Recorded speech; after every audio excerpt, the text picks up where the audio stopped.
It's the Phoenix, Arizona weather discussion. This is for Friday, the 15th of December. I'm Michael Groff. Another beautiful day ahead. Temperatures up into the mid-70s, lots of sun. We'll see some clouds increase by this weekend and through much of next week. Clouds around, and that could be a foreshadowing to a larger pattern change that takes place, well, sometime after the middle part of next week. Exactly where, when, and how much rain there might be, that's still up in the air, but it's looking more and more likely that at least some precipitation will occur across the state just in time for Christmas. Just what we all asked for. I'm glad to see it. All right, we'll get into all of that and everything else in just a moment. But first, it's Friday, so that means it's Photo Friday here, and that's where we take a look at some of the photos and or videos that you guys have submitted. First up, this is from David Parnell at Marcos Deniza High School last Saturday. High school sports moving toward basketball season now. And love to see that. Just gorgeous weather. Of course, basketball usually played indoors, but if you played it outdoors, it'd be perfect. And then we have a sunrise photo here from William. I don't know where this was taken, but it looks fantastic. I think it's around the valley somewhere. And what's a sunrise without a sunset? Gorgeous. Again, we don't have to have rain and thunderstorms and tornadoes and lightning. We don't need all of that to have spectacular pictures. Arizona, beautiful weather, beautiful photos, always at the ready for you. Speaking of, Chris Martin, this is from Wednesday night, and what you're looking at there is a little bit of virga. Yeah, rain that's not reaching the ground. We did have a few showers across northern and eastern Arizona on Wednesday night, and so it didn't really amount to much, but it sure did make for some beautiful photos. And of course, we've got more to take a look at as we go international. These are from my one and only Michelle. Check it out. This is from Manila, Rizal Park. And yeah, it's Christmas time. Now, of course, you're on a tropical island and it's 88 degrees and it's gorgeous. But you're standing by the fountains. Look at that. You got Katy Perry music blasting. That's what Michelle told me about this photo. So no matter how far away you are, you're always still reminded of home. And then you've got the Christmas tree. And again, it's kind of weird to think about dashing through the snow when you've got temperatures in the 80s and it's muggy and you got lots of sun. But hey, we deal with that to some degree here in the Southwest with our palm trees and 75 degrees above average temperatures. And we're still talking about Christmas trees and snow and everything. So just fantastic photos. Thank you, Michelle. Thank you to everyone. As always, we could not do this segment without you. Photo Friday. And if you want to get your submissions in, my email address is groffshow@gmail.com. That is GROFF show@gmail.com for Photo Friday. All right, let's get into it here. The almanac from yesterday, 70 degrees the afternoon high, 44 the morning low, averages at 66 and 45. Taking a look outside right now at 10 to 6, 5:50 a.m. Got partly cloudy sky, 48 degrees at Sky Harbor, dew point 26, humidity 43%. It's a calm wind, and the barometer 30.18 inches and rising. The upper level weather pattern across the nation, that trough that moved through here the other day is sluggishly moving out toward the Plain States.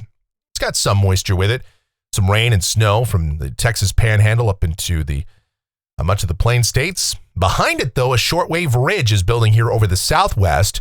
That's going to result in warmer temperatures, but further to the west, we've got low pressure developing, and with southwesterly flow aloft by this weekend, that's going to bring in mid and high level clouds, and we'll talk about that in a moment.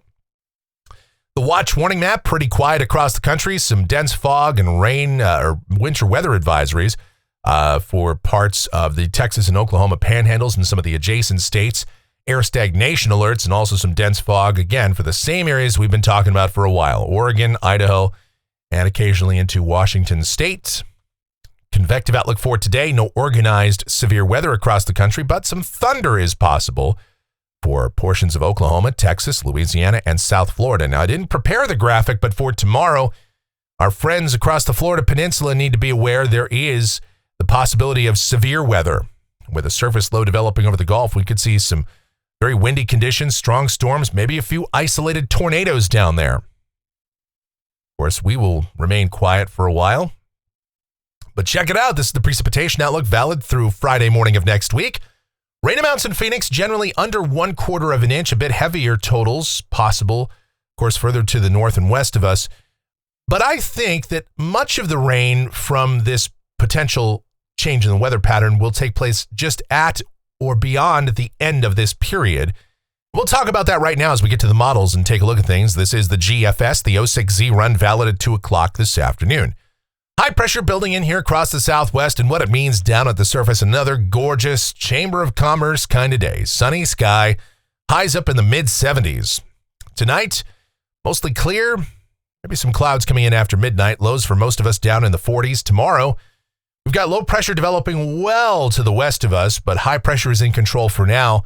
However, southwesterly flow does start to increase, and so we'll see at least some mid and high-level clouds streaming in here from time to time. Call it partly cloudy. High temperatures, mid to upper 70s. The warmest desert spots out there in southeast California, southwest Arizona could definitely hit 80 degrees, or maybe even the low 80s. Sunday, it's more the same, partly cloudy, highs mid to upper 70s, and not much change in the forecast as we go to Monday. Partly to mostly cloudy, highs in the mid 70s, and you can see a lot of rain from the California coast on to the north as that area of low pressure continues to develop. Now, as we go to Tuesday and beyond this, this is where forecast uncertainty does grow a bit. There's a split in how the pattern evolves from this point going forward amongst our models. Some of the models begin to show a more progressive pattern with this trough that's off the west coast beginning to move inland. Now, if this is right, regardless of which solution pans out on Tuesday, it still looks about the same, partly to mostly cloudy, highs in the mid-70s. But by Wednesday, a more progressive solution would be faster, obviously. That would introduce some rain chances maybe as early as the middle part of the day on Wednesday here in Phoenix.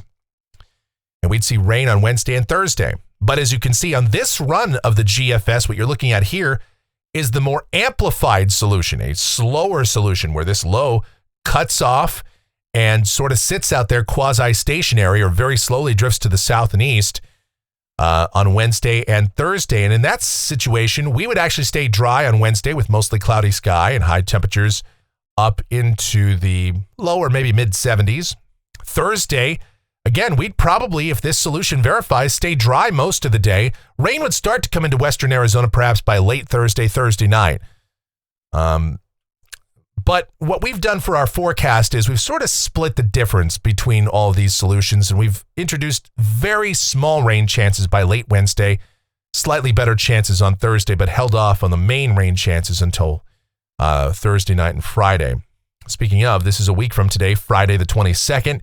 That upper low, the closed low solution here, shows the low moving into Southern California at that time, and then rain would become widespread around here. And this could be a decent precipitation event if this more amplified solution plays out as advertised.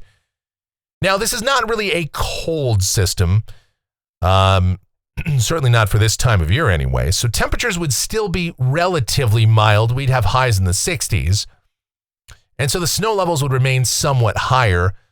Of course, we'll watch how this evolves, but this is a more Pacific air mass, a Pacific-type storm system as opposed to an Arctic system. So we go out to Saturday the 23rd, and you can see that low is still just sort of sluggishly, slowly meandering through the southwest, and if that's correct, we're still wet.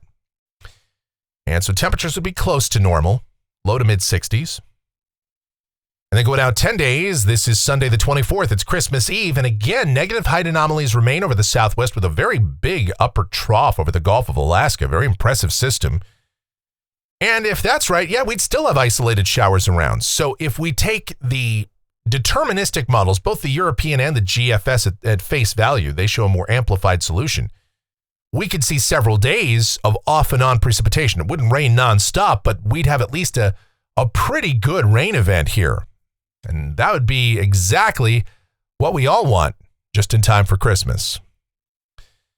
But let's take a look at it here off the ensembles. This is the GFS ensemble. This goes out through the 29th of the month, showing rainfall in Phoenix. And obviously there's a spread here, but the ensemble means about an inch. You've got a few individual members that are up at 2, even approaching 3 inches.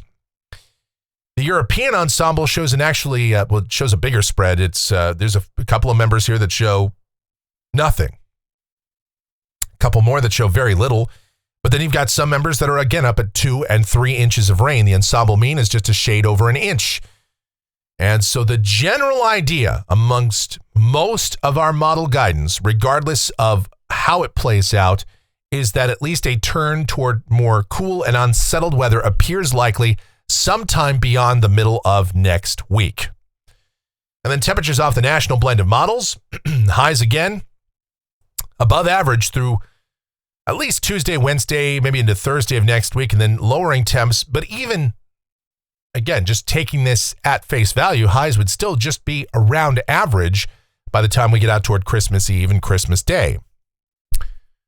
No major cold air outbreaks for us. And that's going to do it for the Phoenix, Arizona weather discussion for today. My next video is due back here on Monday morning, but of course, updates before that if necessary. Should you happen to enjoy these videos, then be sure to subscribe, like, share, click that notification bell, leave those comments, questions, and suggestions. And if you really like what we do here and you want to support us monetarily, then you can click that thanks icon below the video here on YouTube and make that monetary contribution. $2, $5, $5,000, whatever you feel is necessary. Then, of course, you can do that. Or you can even send it to my PayPal address, groffshow@gmail.com. However you want to donate and support us, or if you just want to watch and just watch our videos with our ads, it all helps. Every bit of it helps us out in furtherance of this channel and keeping everything going. All right, the executive producer of the Phoenix, Arizona weather discussion is back. She's here. She's had some sleep, but we're both still kind of, the sleep schedules are still off. It's going to take a while to get back in rhythm here. But she is my one and only, the sweetest of all time, the Asian sensation and proprietor of sweetchildaz.com.org and the Facebook page of the same name, Sweet Child Arizona, talking about my Michelle. So, yeah, I encourage you to check her out. Thank you guys so much for watching, all of your continued support. So greatly appreciated. Please be safe out there. Have yourselves a great Friday and a wonderful weekend.